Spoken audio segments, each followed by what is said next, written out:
Ramadan 2024 berlangsungnya majlis anugerah program Hufaz Cilik peringkat Sekolah Kebangsaan Seri Iman bertempat di Dewan Haji Abdul Rahman Limbong.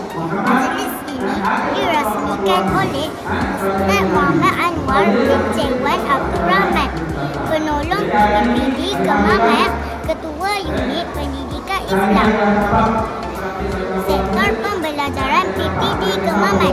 Jangan lupa like, share dan subscribe saluran digital kami Iman TV. Teruskan bersama.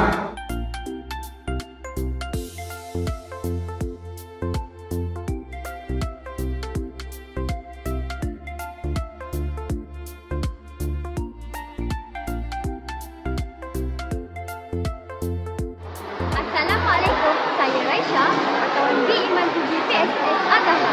Bersama saya, Ustaz Muhammad Anwar bin Dewan Abdul Rahman, penolong PPD Kemamat, Ketua Unit Pendidikan Islam, Sektor Pembelajaran PPD.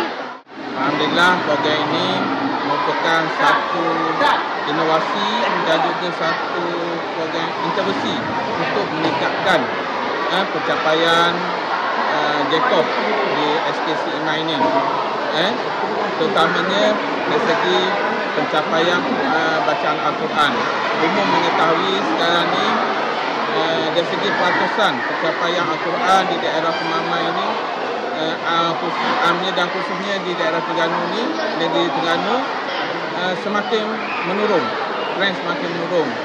Mungkin disebabkan oleh bencana COVID baru ini. Program Hufaz pada hari ini, Hufaz Cilik ini merupakan satu langkah yang betul lah yang dilakukan oleh pihak sekolah untuk meningkatkan pencapaian bacaan Al-Quran bagi murid-murid di SK Seri Iman ini. Jadi sekali lagi saya nak ucapkan sabar dan tahniah lah kepada semua yang terlibat dalam menjayakan program pada hari ini. Saya mengharapkan semoga program pada hari ini menjadi satu pemantik kepada anak-anak untuk meningkatkan lagi bacaan Al-Quran dan juga peningkatan bacaan itu, dan juga kita mengharapkan semua murid Seri Iman melalui program ini menjadi seorang hufaz, dapat menghafaz sehingga 30 juzuk. Jadi saya dimaklumkan program hufaz ini, kita program ini menghafal surah-surah terpilih, 14 surah yang terpilih. Tapi mungkin pada tahun hadapan hufaz ini diperluaskan lagi sehingga kepada 30 juzuk.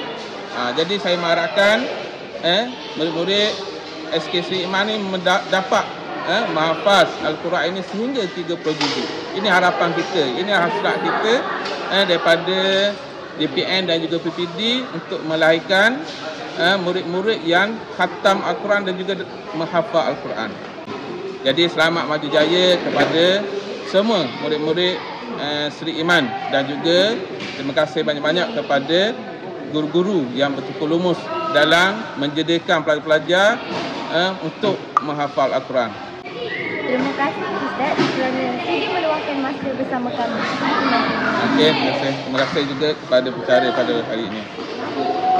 Jangan lupa like, share and subscribe saluran digital kami B Iman TV. Saya Aisyah, wartawan B Iman TV PSS Azahra. Jumpa lagi. Assalamualaikum.